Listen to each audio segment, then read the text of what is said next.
Hello everybody and welcome to the playthrough for Pro Division in the Silver State Tournament. The video here is sponsored by Golf Clash and Playdemic.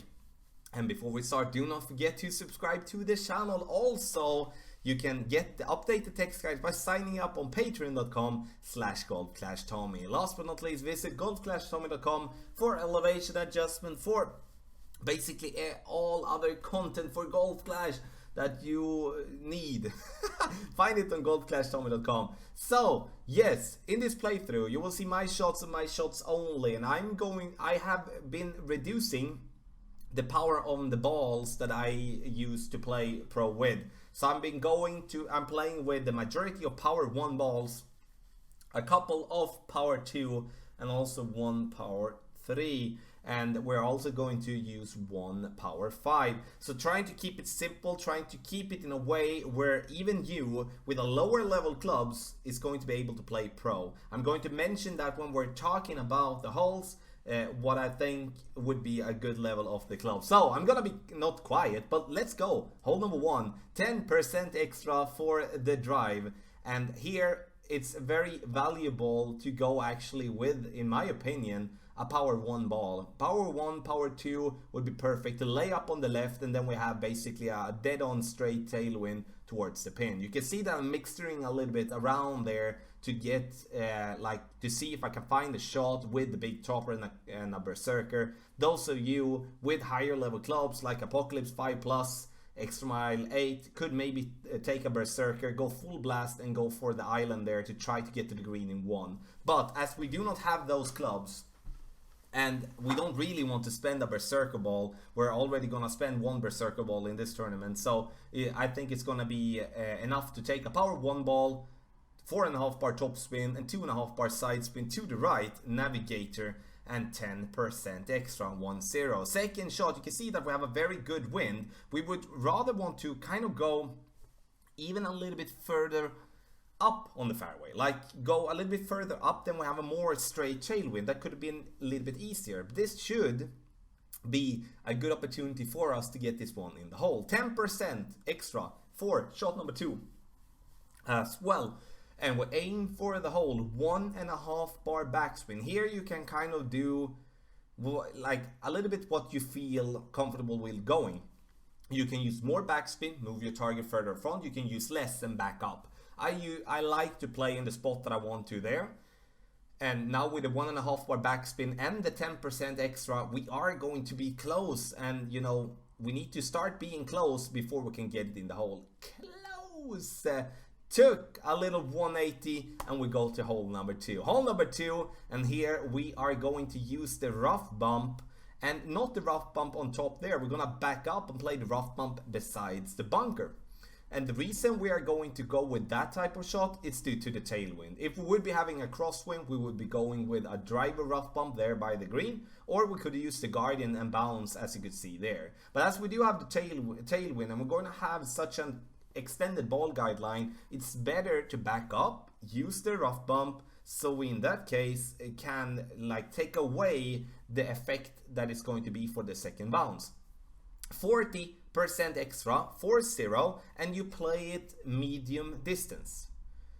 So in this case we're going to adjust 6.6 rings, and then we need some curl as well. So we have max side spin left and 3.5 bar top spin, and we're going with around 1/4 of a ball outside the adjustment ring to the left. We need a little bit more, like half a ball of curl, then that would have been perfect.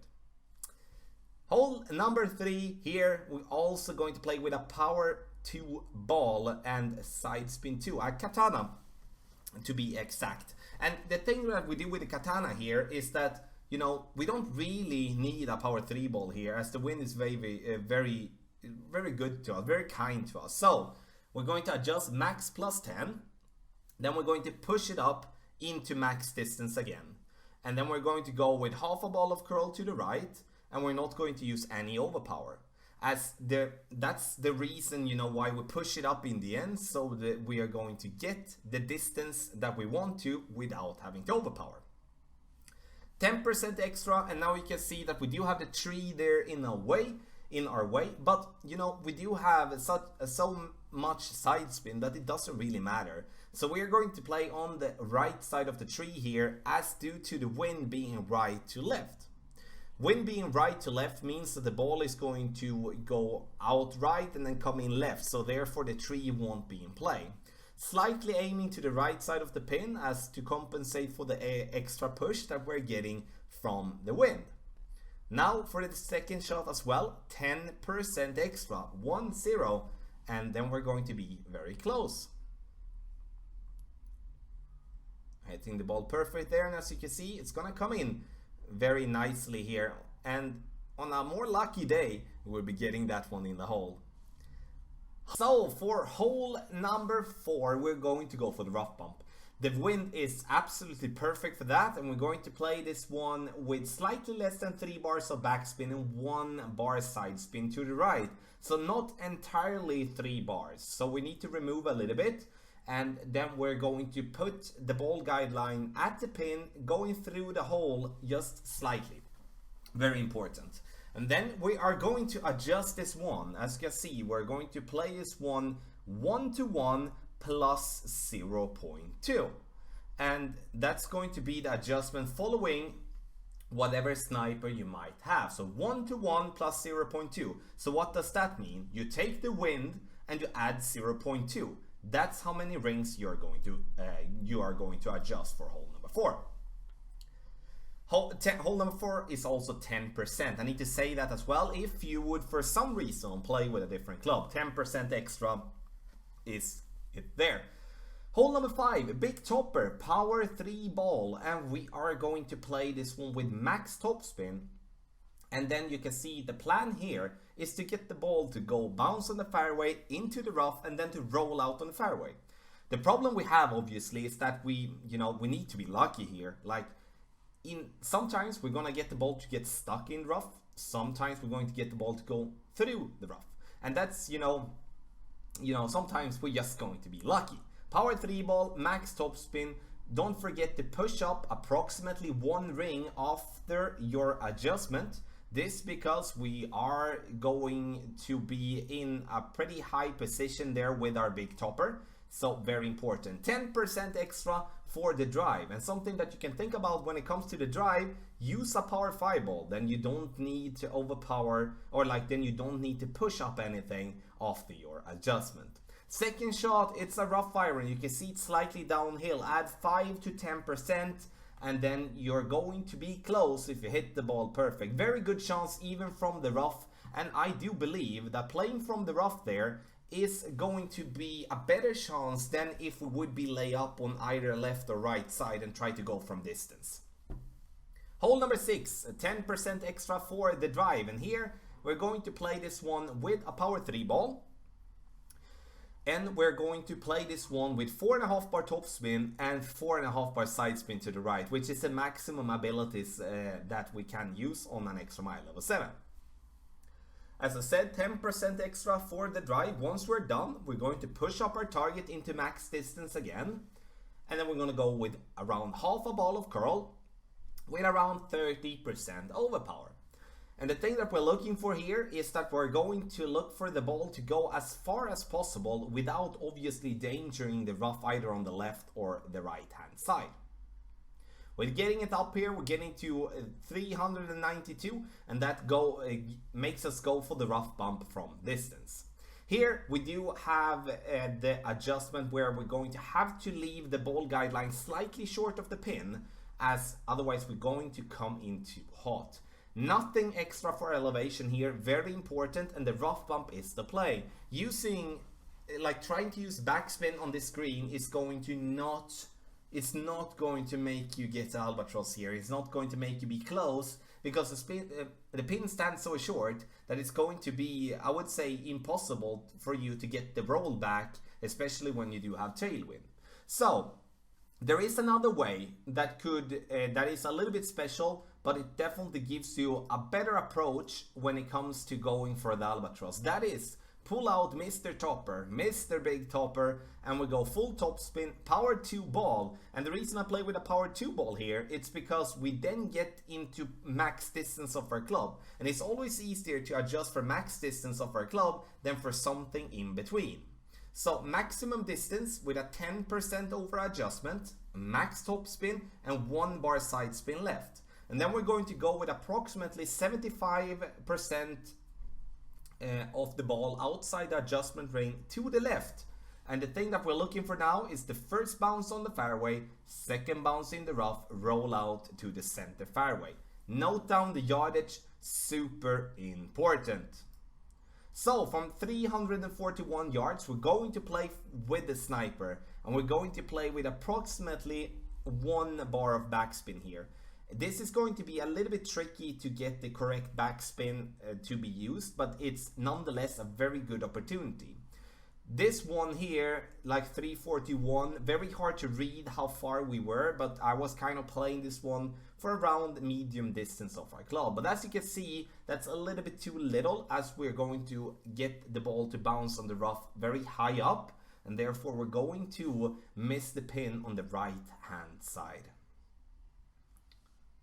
Oh, left hand side. So for hole number 7, we are once again going to play for the rough bump, and here we do want to play with 4.5 bar backspin, and we do want to play 1-to-1. 1-to-1 means, once again, that you take a look at the wind. It says 5.3 miles per hour, and 1-to-1 then means that you're going to play as many rings as the wind says. So 5.3 miles per hour, you play 5.3 rings. If it would be 6.5 miles per hour, you play 6.5 rings. Very important here though is that you aim for the left side of the cup, because we're going to come in with the correct speed, perfect bounce, but we are a little bit to the right. So without trying to complicate the adjustment more, then we want to keep the 1-to-1, but we move our position to be having the ball guideline on the left side of the cup, and then we're gonna get it in. Very good chance making an hole-in-one. I would say that we will see a lot of hole-in-ones on hole number 7 going forward in the tournament. So 5.2 in crosswind / tailwind, and I'm having a power 2 ball here. I once again don't really want to play with a power 3 ball on a par 4. I'm trying to stay away from that, but obviously playing with a power 3 ball gives you more distance and therefore a little bit easier time to get it over the water and the sand. Max side spin left and 4.5 bar top spin, and the plan here for me is to get the ball to bounce on the fairway and to then bounce in the rough and roll out on the fairway. So we have approximately 75% of a ball in curl to the left, and we then go with a little bit of overpower. We're getting it over there, and we'll get it to 341 yards. Very important for us to remember, as you know, if we do not remember the yardage, that's going to be a tough one to try to dial in. Second shot here, we're going to play with 1 bar of backspin, and we're going to aim for the hole. And very important here when you aim for the hole that you think about the crosswind here, how much that actually is going to affect you when, or like affect the ball when it bounces in the ground. So even though we're having no elevation here, it could be good for you to add 5% or even 10% to try to compensate for the push you're getting from the crosswind. You decide what you want to do. I play this one without elevation, and I'm just adding rings instead, trying to get this ball in the hole. We're gonna get it close, and taking a 360 there, but it's nonetheless getting very, very close. So hole number 9, big topper once again, power 3 ball. Here I would say a power 5 ball would be very valuable if you can spare one. Max topspin here, and as we're playing with a power 3 ball and not a power 5 ball, we will have to go with a decent amount of overpower. The plan for us here is to use 10% extra elevation, and we do want to go with like around 50% of overpower and half a ball of curl to the right. And the plan here is to get the ball to bounce on the fairway, over the rough and the sand, to get the ball to roll as far as possible here. The more distance we're getting, the easier the second shot is going to be. For the second shot, we play with a big dog, as it gives us the most distance and topspin, because topspin is very valuable here. And I would say big dog or the cataclysm here, and I decided to push this one very hard. As it did make a good drive with a decent amount of distance, I'm going to push and trying to get my ball to get to the final fairway before the sand start and then the green. So that would, if so, be a much easier third shot trying to get the eagle from distance. But don't think anything else than this will be a tough shot, and this will be a very tough hole to even gain the eagle. So max overpower second shot, max topspin and as much side spin to the left, and then we are actually pretty lucky getting the ball there to roll over to just the right edge of the fairway, even with a great ride. With a perfect, I think that would have been a little bit better, more centered, but now we are in a position where we cannot miss this one. We need to find a way where we, in the end, are getting this one in the hole. So here you can go for a dunk if you feel comfortable going that, or you can try to use the fringe actually, as that's going to actually be a kind of a good spot for you to actually get it in. It's only a 6.6 miles per hour, but once again, this is a pressure wedge. It could either be for your tournament life, or it could be for the gold. So, or like for a banner or something like that. So I think it's very, very important here, ladies and gentlemen, to really focus on this wedge, get it in the hole, take your eagle and run. So thank you so much for watching this playthrough for Rookie Division. I will have to say that going over the holes, we have zoom ins on every hole, with drops on hole number 4, and we also have drop on hole number 9 as an extra then to say. I do believe we're going to see some low scores here. Minus 30 isn't impossible. You will have to at least try to find a minus 24 to get yourself to weekend in, is what I think at least. If you do have any questions, let me know in the comment section below. Also, if you do want to get the text guide, sign up by patreon.com/golfclashtommy. And in this, in this playthrough, you've seen a mix with clubs, a mix with walls. But have in mind, you can play the same type of shots I do in this playthrough, going down as low as extra mile level 2 plus, sniper level 5 plus. We do have the big dog level 1 plus. We do have the Goliath level 2, 3 plus. We do have the Thorn or the Hornet level 4 plus. So even if you have a lower level bag, do not focus on the club level shown in this video, as you can play the same way. Focus on the spin, focus on the route, and then you're gonna do fine. Thank you so much for watching. Video sponsored by Golf Clash and Playdemic. Good luck in the Silver State tournament.